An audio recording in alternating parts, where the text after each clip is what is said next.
Welcome back to Divya's ముచ్చట్లు. ఏంది గింత డల్గా మాట్లాడుతుందని అనుకుంటుర్రా? ఇగో గిది reason. Yay, I'm very excited. It's the last day of school for me. ఇదన్నమాట ముచ్చట.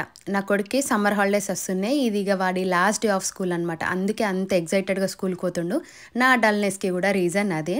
నేను కాదు, అమ్మలు ఎవరైనా అంతే కదా. పిల్లలకు సమ్మర్ హాలిడేస్ వస్తుందంటేనే గొంతులో ఇట్లా ఒక వణుకు పుడుతుంది, కాళ్ళు చేతులు నొస్తాయి, తలకాయ నొస్తుంది.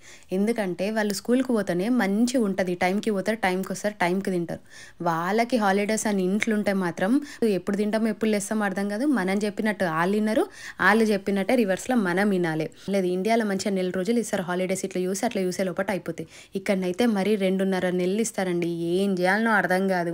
వాళ్ళని ఎంటర్టైన్ చెయ్యలేక, మనకి ఓపిక లేక చుక్కలు చుక్కలు కనిపిస్తాయి. చిన్నప్పుడు మనకి సమ్మర్ హాలిడేస్ అని అంటే ఎంత సంతోషం ఉంటుండేనో ఆ వర్డ్ వినంగానే. కానీ ఇప్పుడు వన్స్ పెద్దగైనాక పిల్లలు స్కూల్కి పోయేటప్పుడు అస్సలు మీనింగ్ తెలుస్తుంది.